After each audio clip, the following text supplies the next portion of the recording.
adlaw preskong balita ug saktong solusyon. Kini ang atong iskutan aron daghatag makatunan.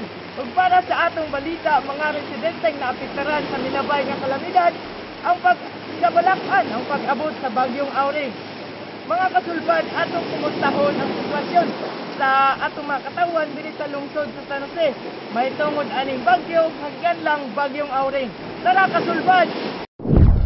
Kaniadtong petsa 12 sa Enero tuig 2021, nahitabo ang sunod-sunod na pag-ulan nga niresulta sa pagdahili sa yuta ug baha. Dugang niini ang pagkadamit sa panginabuhian sa ubang katawhan. Isa niini si Tatay Rinaldo Marquez Munar, 59 anyos, usa ka mangunguma. Wala siya laing nabuhat niadtong panghitabuang. Ang humay diri langtat dia ang mga uban, dia natabunan dia sa tunga. Dia klaro pagod dia banda na kuan. Wa may makitang humay diri. Abo man dia ang tubig sa una bago mang tanom ni na bali isa ka semana pa lang na itanom ni.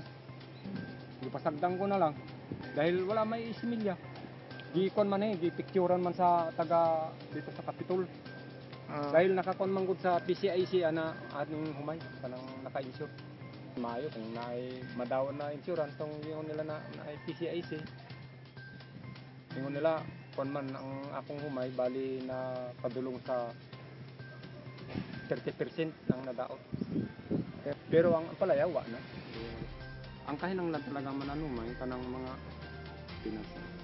assistant na ang mga number 1. Dahil parehaan di naman na may balik na pag-abuno ko ng 2 kasako manggon to, wala useless tong 2 kasako na pag-abuno, wala na dito na anon man to dahil. Maayo kung tagaan ka ng gobyerno na butangan nila ng suporta sa paana na patuyok para dili na maapaw ang tubig. Ana ang kunana. Ana ang protection gud sa pareha ka ng may baha ana. Pero ang hangin di nato kayang sagangon ang hangin. Ang tubig pwedeng harangan parehong di mo nang dipid ya. Matud pa ni Tatay Rinaldo, 30% sa iyang kahumayan ang totally damage ug bahin sa iyang lain pang pananom sama sa kamote, pitsay ug ampalaya. Nawad-an na gyud siya og paglaom nga kining mga tanuma iya pang makwartaan. Naalay isa ka hangyo si Tatay Rinaldo sa mga naay katungdanan.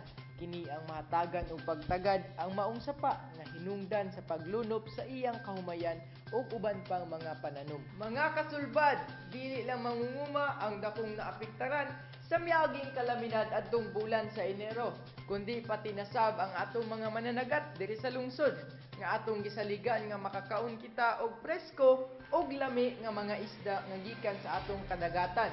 Usa na diri si Tatay Eliseo Damayan, 59 anyos nga mangingisda diri sa atong lungsod. Matud pa niya wala siya kapanagat atong mga panahuna kay grabe kadelikado sa panahon. Basta nga ingon ba ito yung pinakawalang kusog yung ulan itong landslide na kato. Pero sa imo nga marag sitwasyon gani as mananagat kato nga kuan na Sa may experience ninyo ato. Ay, usad ko og nanagat ni ato. Delikado ato, mamising ka ato, labi nag mapatyan kag makina kay kusog to. Nya madik boy kay magitang dapli. Importante gyud kaning dagat dito kaya nimo. Sabot nimo nga di makaya na ang balo din ha. Labi na gid kung diri ka nang ulo sa tanaway o di habagat. Okay, ang mga gamit niya, mga pambot, safety, ginasin. Mga gina, mga dire, kinabangay raman mi dire.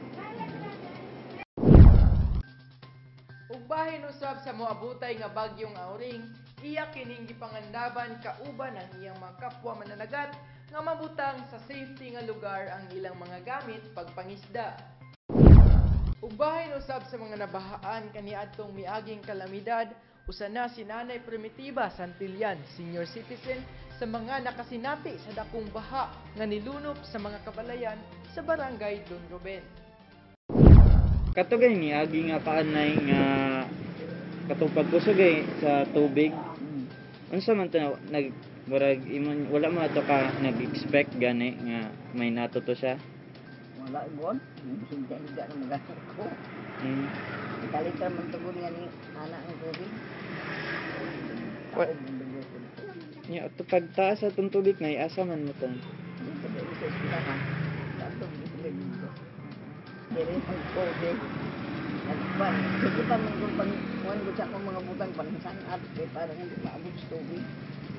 Paningay dito, panin sa mga kagawad na anak, pabalkinon niyo. Sa karong hapon, mayong ibandilyo para pagpandam sa mga tao.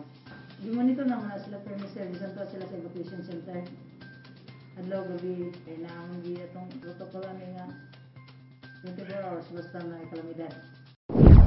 Unta kung na umaabot nga mga bagyo man o mga kalamidad, dili sila magmagahi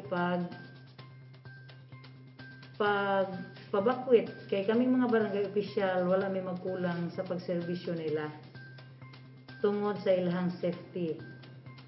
Kini unahon man gyud ang mga katawhan kay niya man tayo ni ang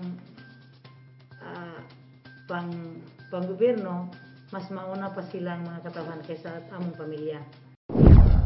Sumao kadto kasulbad atong nakita ang sitwasyon ug kahimtang sa atong mga katawhan nga posibleng maapektaran niining bagyo, espesyali na ang mga mananagat ug ang mga mang-uuma diri sa atong lungsod.